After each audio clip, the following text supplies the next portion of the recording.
thought about it, being like, let's film all of your stuff that goes there. Exactly. So that you see this cut.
Your college news station starts right now.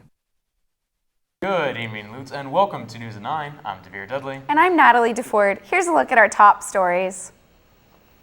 We take a closer look at PLU's Swing Club. Jenny talks about Veterans Day with Professor McGill. And retailers begin preparations for the holiday season. All that and more next on News at 9. Last Wednesday, PLU's Acapella groups performed at their annual fall concerts, and of course we were there to take a closer look.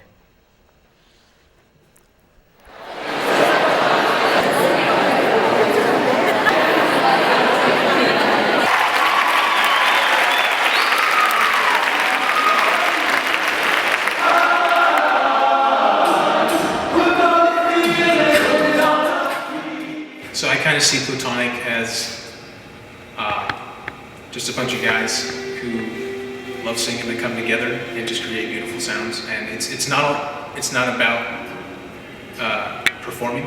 You know, it's just really about just getting together and singing songs. And the best part is just the relationship with each other. And it's just I feel like a lot of clubs aren't like what we do, and it's just a lot of fun, and it's like family.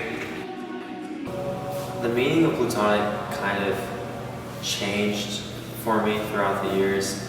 I think this year it progressively became more of kind of just a big responsibility in PLU. It's a good responsibility. Plutonic is like, it's more than just a group of guys singing together. You know, we're kind of like a brotherhood.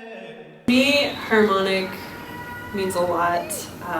I've been in it for 4 years, and they're all my best friends, and it's the thing that I love most about PLU, and it's probably why I've stayed here.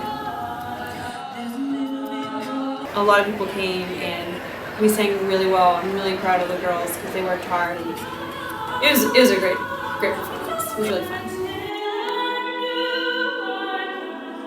I guess you could think of it as a sisterhood, but I like to think of it as just a group of girls like that have maybe lived different lives and maybe would not have been friends outside of harmonic, but just kind of coming together and sharing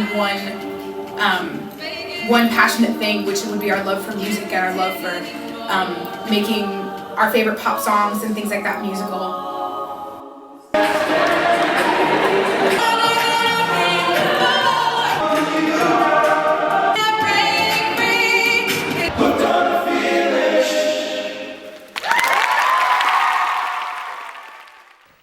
Every Monday at 8, head instructors J.D. Huggard and Katrina Watson send the cave back in time to an era full of energy, smooth vibes, and upbeat tunes, the era of swing.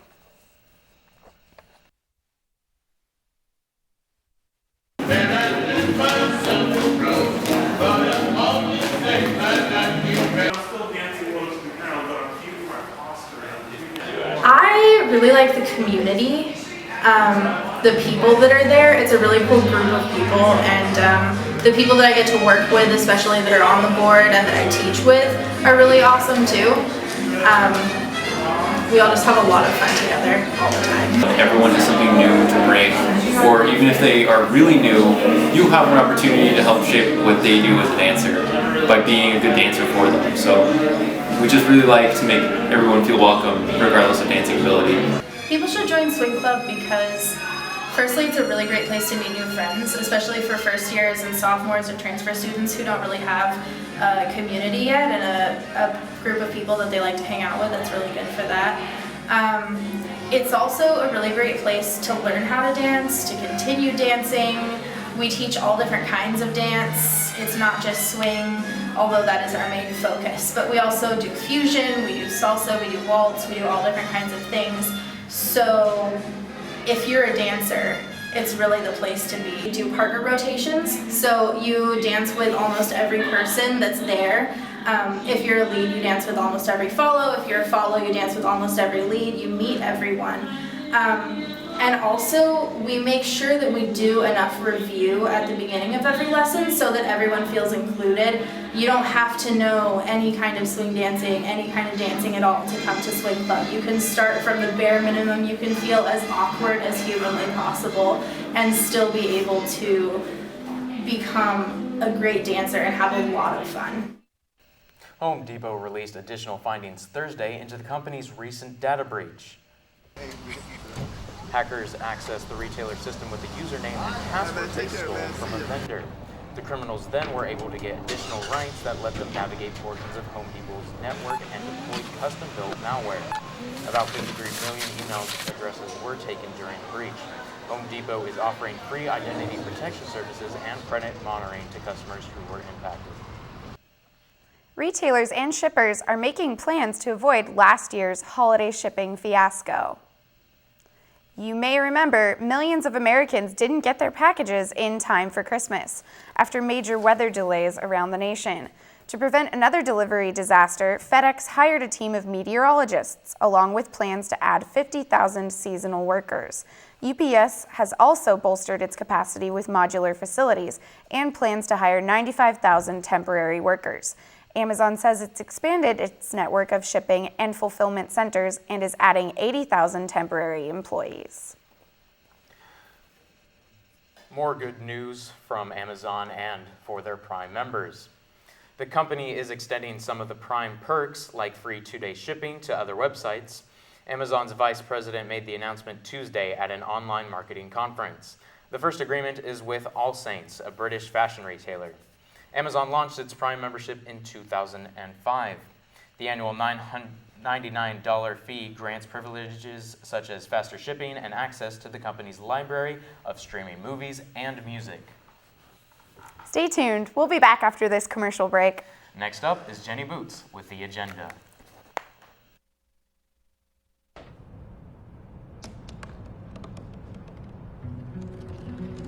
They said I couldn't dream.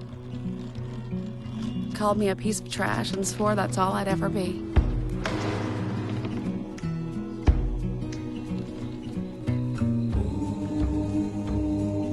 Said a bottle couldn't see the ocean.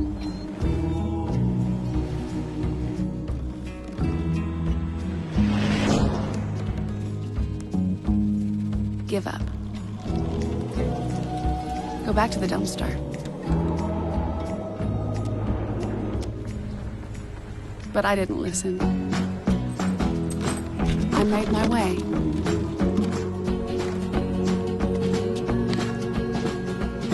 And now, I am what I've always wanted to be.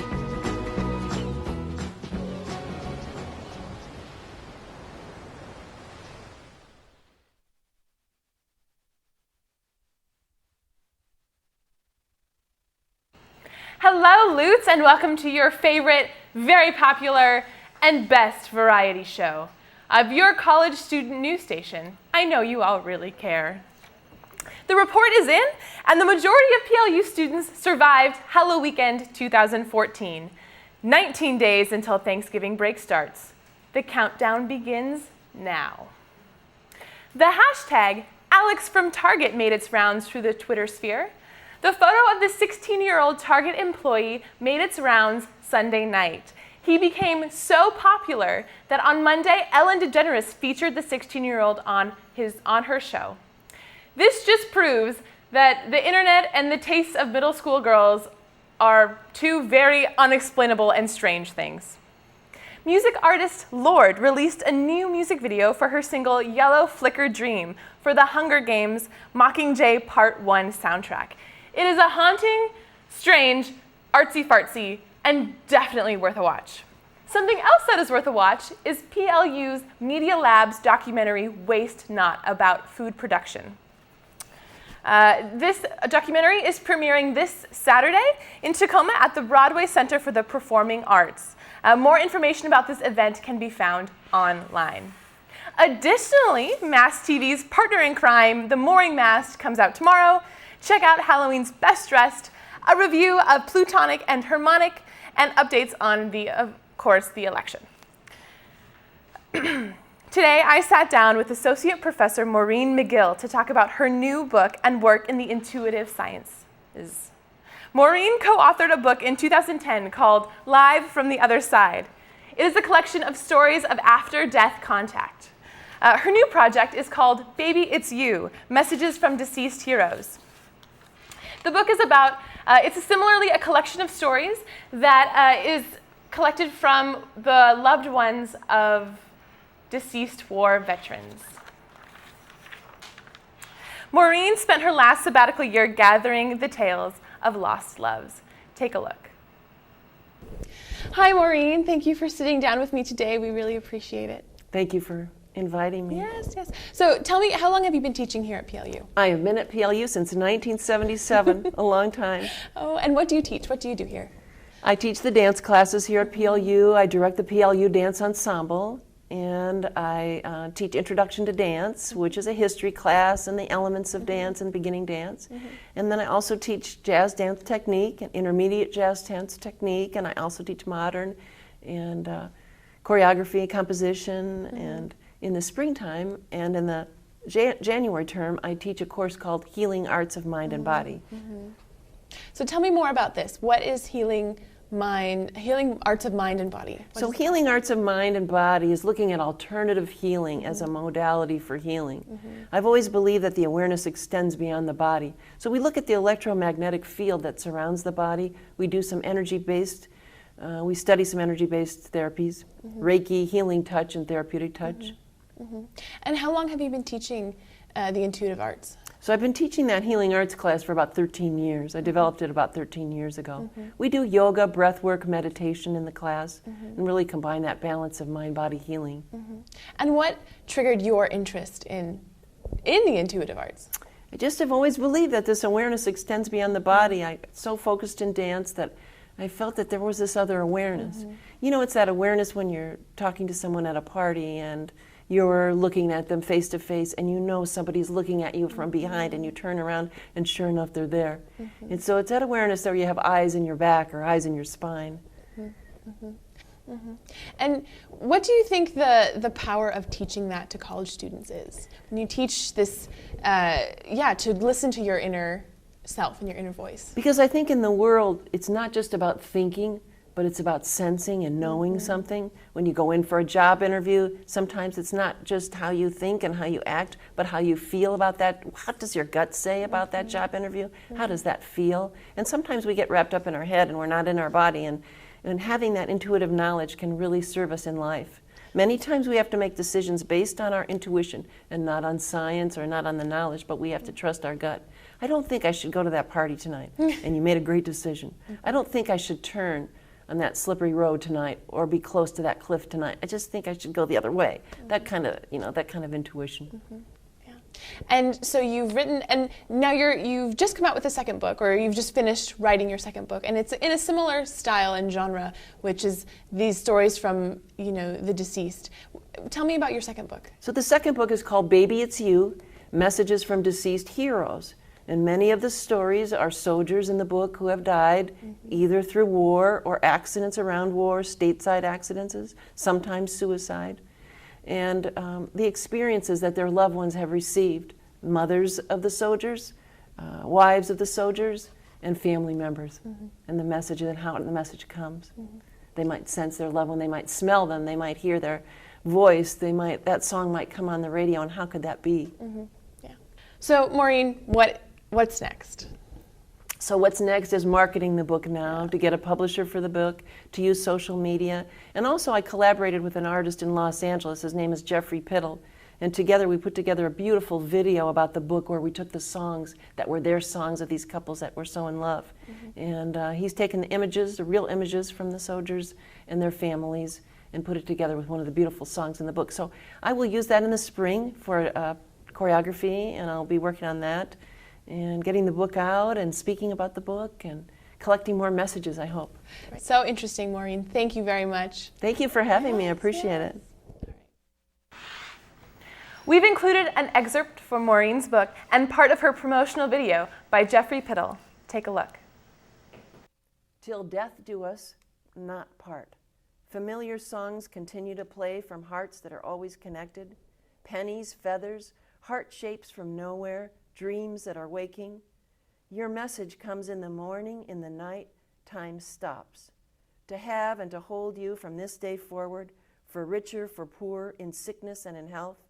To love and to cherish from this day forward, until death do us part, until death do us not part. A big thanks to Matthew Salzano, Michael Pham, and of course, Maureen McGill. And pick up a copy of her book, Live from the Other Side, on Amazon. And this Tuesday is Veterans Day, so if you see a veteran, give them a high five. To quote Maureen, we will make like a donut and roll. So thanks for watching, and now to sports with Sam. It's on us to stop sexual assault. To get in the way before it happens. To get a friend home safe. And to not blame the victim. It's on us. To look out for each other. To not look the other way. It's on us to stand up. To step in. To take responsibility. It's on us, all of us, to stop sexual assault. Learn how and take the pledge at itsonus.org.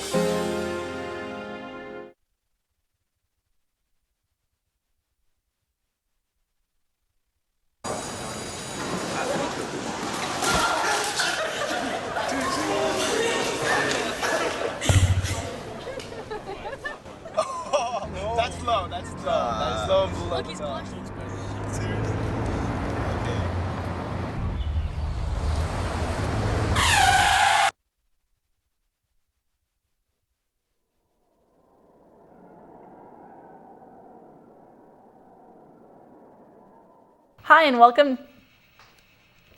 welcome to sports. This week we have our fall sports wrapping things up, and let's start with volleyball. So women's volleyball played last night. They played UPS and they pretty much spanked them out of PLU. Our ladies won 3-0 and the scores were 25-7, 25-12, and 25-16. So not even kind of close. So far, our record in conference is 13-12, which puts us at 20th in the nation. The ladies are going to finish up their season this weekend in Oregon against Willamette. So if you see a volleyball player, spank them on the butt and wish them good luck. Women's soccer is having its most successful season since 1994, so the year I was born. Currently, they're number one in conference. They just beat Pacific 2-1 in overtime. This weekend, they're going to go down to Willamette and Linfield in Oregon. Once again, if you see a soccer player, it's exciting. They're finished. Men's soccer just took down George Fox and Pacific. They're going to have their final match this weekend at UPS. Last time the guys played UPS kind of embarrassed them at their home field. So the guys told me they were hoping to go to UPS on their senior day and just embarrass all the seniors and wipe their faces in it, and you know, soccer boys will be soccer boys. Here with me, I have Austin Hilliker. He's a PLU football player, number 2, I believe. But there's 2 number 2s, so there is. It's really easy to get him confused on the field. So you guys just got off of a win against UPS. You beat them 42-27. Yep. But I had a little talk with your coach afterwards, and he told me that it didn't matter because every team was the same. Yeah, it's kind of something that we preach at PLU. It's not really looking at the scoreboard. It's more focused on the relationships that we build kind of within the team and kind of the preparation we sort through each week. It's different with each week, but we kind of look as the teams. We kind of have this saying that we kind of go with. Is we call each team a faceless opponent. And within that, it's kind of not worrying about who we're going up against. We don't look at height and weight. We don't look at their roster, what number they are, you know, what their jerseys look like in that aspect. Just kind of going in there, knowing that we believe in our own systems and ourselves, and kind of just attacking the situation in that manner. Yeah, so this weekend you guys are playing Whitworth, and you're at home. So are you looking forward to that game? Yeah, it should be a good game. We're going to try to do kind of the same thing that we kind of did with UPS. You know, you obviously come in to looking to win. Nobody kind of comes to lose at all. Kind of what we kind of are going to focus on is kind of being us and being us as a team, and not kind of focusing on what that team is going to bring. we have this saying on the team that kind of goes, it's we come to be us, teams come to beat us. So we're kind of follow that mantra and kind of just go throughout the game. We have had a great week of preparation, and we're kind of looking forward to Saturday. I love that mantra. I want to take that everywhere with me. I'll be like at the mall, like shopping with other girls, like, you want to be me? I'm just going to beat you to that sales rec. I don't know why that popped into my head, but for some reason shopping came up.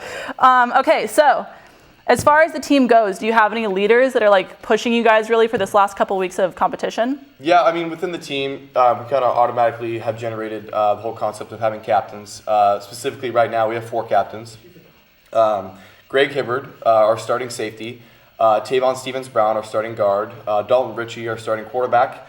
And Zach Phelps, our starting offensive tackle. So within that, we've kind of already automatically generated those captains, but with 26 seniors on the team, you kind of already have 26 leaders, and a lot of those seniors are, the younger guys, the juniors, the sophomores, the freshmen, they look up to us. So me being one of those, you have to step into that leadership role, and you kind of, everybody has their fit within the position group, and so you have really 26 leaders on the team at one time. Yeah, and you mentioned Dalton Ritchie, who I believe was highlighted like a crazy amount a couple weeks ago. Yeah. Do you want to tell us a little bit about that? So Dalton Ritchie, good friend of mine, hang out with him quite a bit. He's a great guy on and off the football field. He obviously, as we talked about before, set the record with the amount of yards, rushing and passing at the Willamette game, performed very well at UPS. He's a great kid. He, knows to say the right things. He kind of reminds a lot of us, we kind of have this ongoing joke on the team, they kind of just is the Russell Wilson, of the team. He's the perfect child. He does everything you want to do on and off the field, performs well, can run, can pass, and can beat you with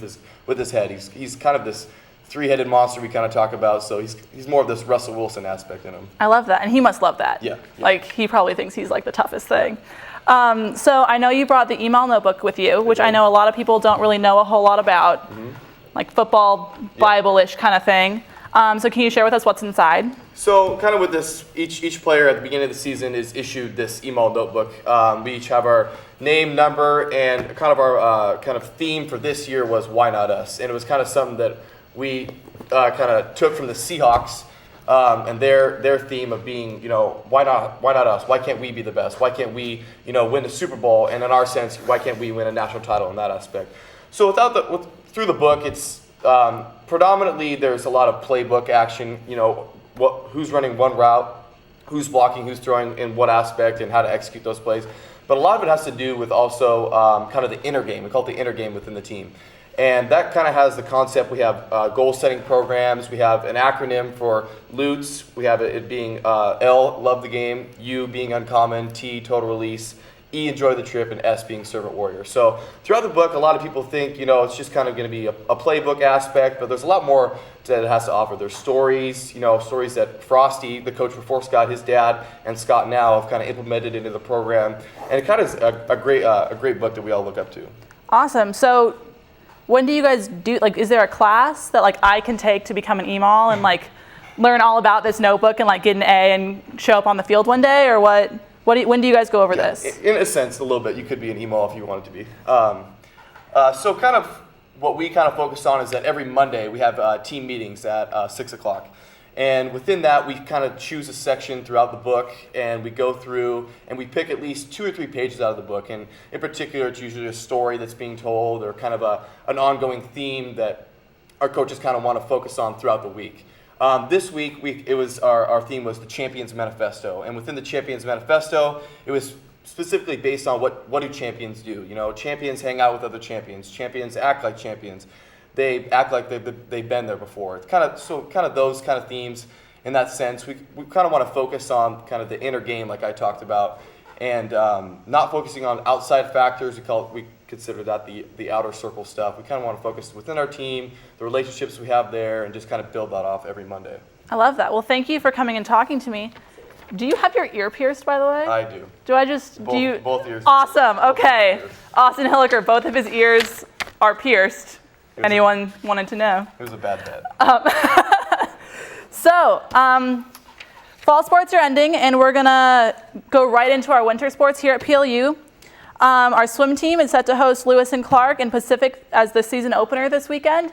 Friday, it's going to start at 6 o'clock at night, and then Saturday at 11 o'clock in the morning. So swim fans, get out there. Wish them good luck. Other than that, we have nothing left for you tonight. You know, fall season is ending, so if you see any athletes around campus, I would really urge you to give them a high five, wish them good luck for the rest of the season. They most likely have 1 or 2 more games, so this is a really good time for all of them. You know, chances are they'll get back to their homework and start succeeding. For all of us here at News at 9, that's all we've got, so have a good night.